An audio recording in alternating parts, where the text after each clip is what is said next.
The title of this series of short meditations on poetry, A Ragged Patch of Glow, comes from a poem by the American formalist Richard Wilbur.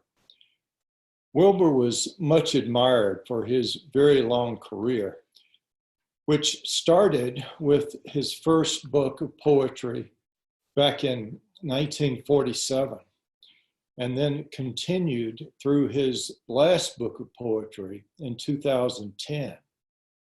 Wilbur was well known as a translator of French comedies, particularly Moliere, of whose work he did quite a few translations, including Tartuffe.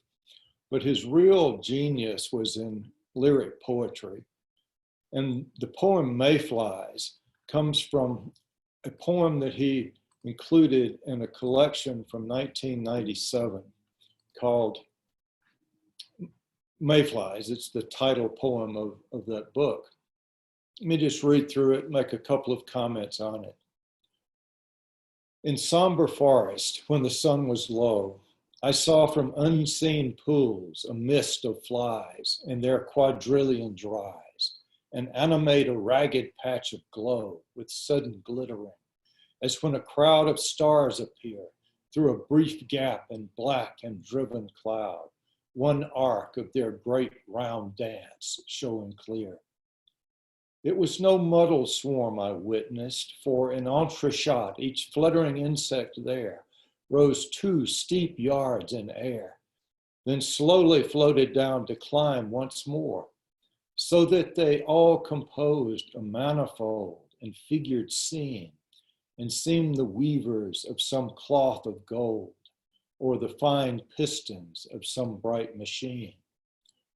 Watching those lifelong dancers of a day as night closed in, I felt myself alone in a life too much my own, more mortal in my separateness than they, unless I thought I had been called to be not fly or star, but one whose task is joyfully to see how fair the fiats of the caller are. I love this poem because it reminds me, I suppose in some ways, of Robert Frost and his many walks in the New England woods.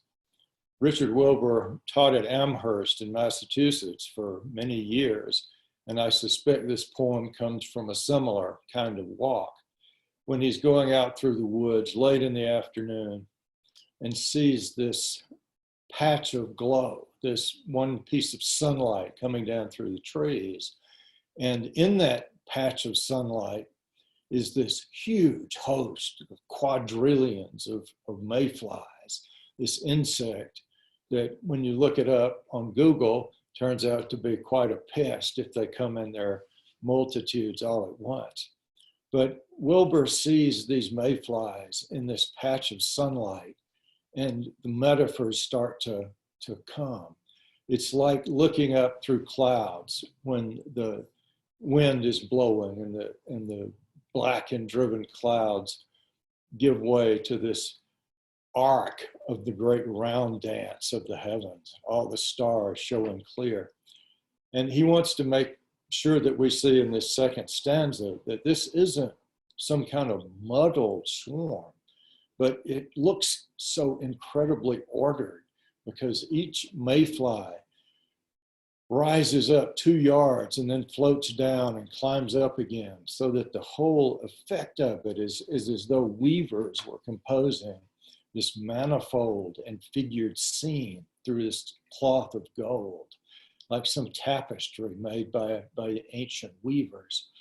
And then in the last stanza, you take these 2 figures, the lifelong dancers of a day, which takes you back to that round dance of the stars, these mayflies that live a single day, the stars in their eternity. And he himself brought back to himself in this last stanza, I felt myself alone in a life too much my own, more mortal in my separateness than they. So even though they only live for one day, he feels and is conscious of his own mortality. But then this turn comes, which is the real beauty and genius of this poem. The last 4 lines. Unless I thought I had been called to be not fly or star, that is, not ephemeral, not eternal, but one whose task is joyfully to see how fair the fiats of the caller are.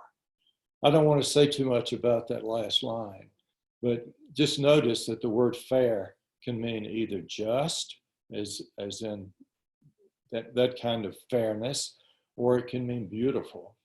And the word fiat emerges so beautifully there. And I think it has to make you think of the Annunciation and the caller. Who is this caller? Obviously, it's God. And the fiats of the caller are specifically to the one whose task is joyfully to see these things that have been given in creation. I think that's really where we see the beauty of Richard Wilbur's work and the continued emphasis he has on this lovely kind of closure to his poems that gives us an insight into the true order of things.